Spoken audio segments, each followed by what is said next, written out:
नमस्ते, जय माता दी, श्री शिवाय नमस्तुभ्यम।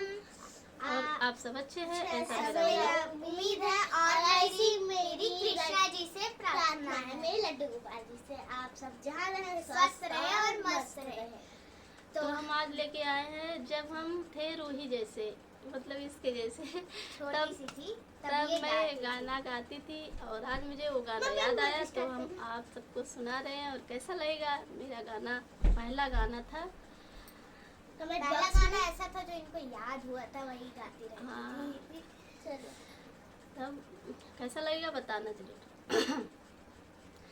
बुढ़ऊ फोरे कपार दादा, कपार दादा, हमरे करम में बीबी नहीं। बुढ़ऊ फोरे कपार दादा, कपार दादा, हमरे करम में बीबी नहीं।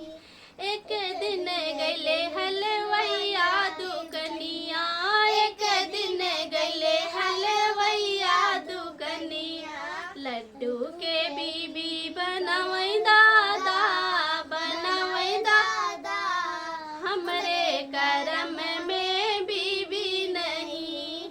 लड्डू के बीबी बगल लैके सोवै, लड्डू के बीबी बगल लैके सोवै। चिटिया लई गए उठाई दादा, उठाई दादा, हमरे करम में बीबी नहीं। बुढ़ऊ फोरे कपार दादा, कपार दादा, हमरे करम में बीबी नहीं।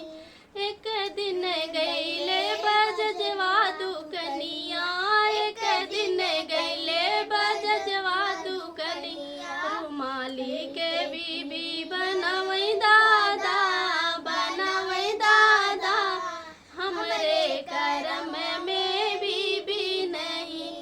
रुमाली के बीबी बगल लैके सोवै, रुमाली के बीबी बगल लैके सोवै। चूहवा लई गए उठाई दादा, उठाई दादा, हमरे करम में बीबी नहीं। चूहा लई गए उठाई दादा, उठाई दादा, हमरे करम में। बीबी नहीं।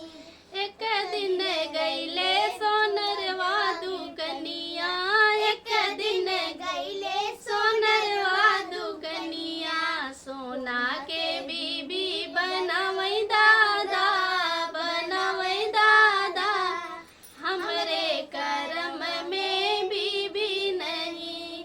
सोना के बीबी बगल लैके सोवै, सोना के बीबी बगल लैके सोवै। चोरवा लई गए उठाई दादा, उठाई दादा, हमरे करम में बीबी नहीं। बुढ़ऊ फोरै कपार दादा, कपार दादा, हमरे करम में बीबी नहीं।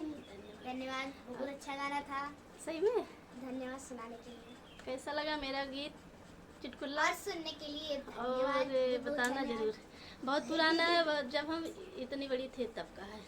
बताओ ले तब का, इनको अभी तक